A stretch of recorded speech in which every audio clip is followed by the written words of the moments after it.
दोस्तों, जहां एक तरफ ग्लोबल ट्रेड का करीब 12 पर हिस्साती विद्रोहियों के कारण इस समय खतरे में आकर के फंस चुका है, वहीं दूसरी तरफ एक मिडिल ईस्ट देश ने भारत के साथ में एक ऐसे सीक्रेट एग्रीमेंट को साइन कर लिया है जिसकी मदद से वह देश भारत को न सिर्फ सस्ते दामों पर कच्चा तेल बल्कि कोयला, iron, silver, zinc, gold, magnesium और कॉपर जैसे कुछ खास मेटल्स लगभग फ्री में निर्यात करने को तैयार है। और सिर्फ आज से नहीं बल्कि 1995 से भारत के साथ इस देश के रिश्ते बहुत मजबूत रहे हैं।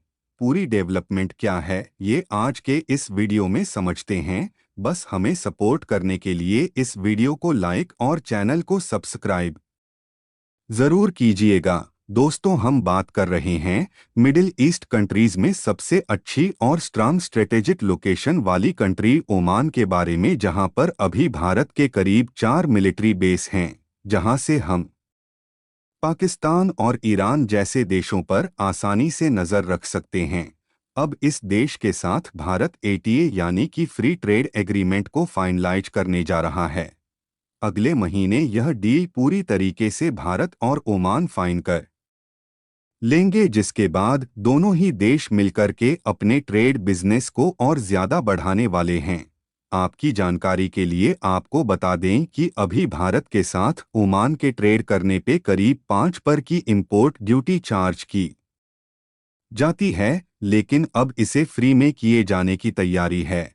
वहीं जीसीसी यानी कि गल्फ कॉपरेशन काउंसिल में India third largest export destination है ओमान का, और क्योंकि दोनों ही देश के बीच में करीब बायलेट ट्रेड 12.39 बिलियन US डॉलर का है, लेकिन होने वाले इस फ्री ट्रेड एग्रीमेंट में ओमान का कहना है कि हम भारत के साथ पहले तो गैसोलीन और मोटर्स को लेकर के डील करेंगे, जिसमें जो कॉस्ट है वह करीब करीब 7 बिलियन US डॉलर की होने वाली है। इसके अलावा आयरन और स्टील प्रोडक्ट्स में करीब 235 मिलियन डॉलर की डील, इलेक्ट्रॉनिक्स में करीब 135 मिलियन, मशीनरी में 125 मिलियन, टेक्सटाइल में 110 मिलियन, प्लास्टिक में 64 मिलियन, बोनलेस मीट्स में 50 मिलियन, एसेंशियल ऑयल्स में 47 मिलियन और मोटर कार्स के अंदर करीब 28 मिलियन के एक्सपोर्ट्स के साथ इस एटीए से बेनिफिट्स मिलने वाले हैं।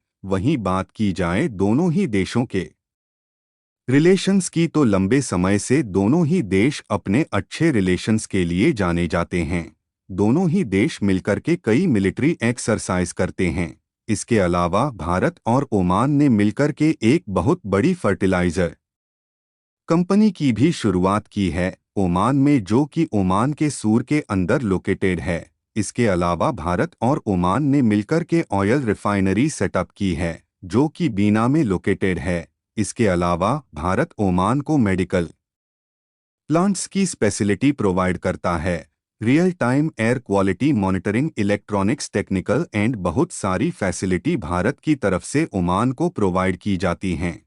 अगर हम ओमान के नेचुरल रिसोर्सेस की बात करें तो मिडल ईस्ट कंट्री के कारण ओमान के पास भारी मात्रा में क्रूड ऑयल यानी कि कच्चा तेल मौजूद है, जो कि कंट्री की इकोनॉमी का करीब 64 पर एक्सपोर्ट्स में रेवेन्यू जनरेट करता है। इसके अलावा 45 गवर्नमेंट इनकम और 50 पर ऑफ जीटीपी में कंट्रीब्यूट करता है। इसके अलावा ओमान के पास भारी मात्रा में कोल, आयरन और लेड, मैग्नीज, निकेल, सिल्वर जैसे एलिमेंट पाए जाते हैं। वहीं copper, gold, magnesium, silver, nickel जैसे हार्ड मेटल्स भी ठीक ठाक मात्रा में ओमान के पास मौजूद हैं। अब एटीए फाइनलाइज होने के बाद कई सारी भारतीय कंपनी वहां पर और ज्यादा इन्वेस्टमेंट करेंगी, जिससे आगे चल के माइनिंग बढ़ सकती है और भारत को ऐसे कुछ हार्ड और इम्पॉर्टेंट मिनरल्स एंड मेटल्स आसानी से मिल सकते हैं। बाकी आप हमें कमेंट्स बता सकते हैं कि भारत और ओमान को ये डील जल्द से जल्द फाइनलाइज करनी चाहिए या फिर नहीं। कमेंट बॉक्स में यस और नो में आंसर जरूर कीजिएगा। भारत कैसे ही यूजफुल इंफॉर्मेटिव वीडियोस पाने के लिए आप हमारे चैनल को सब्सक्राइब कर लीजिए और वीडियो को लाइक भी कर दीजिएगा अगर आप हमें यहाँ तक सुन चुके हैं।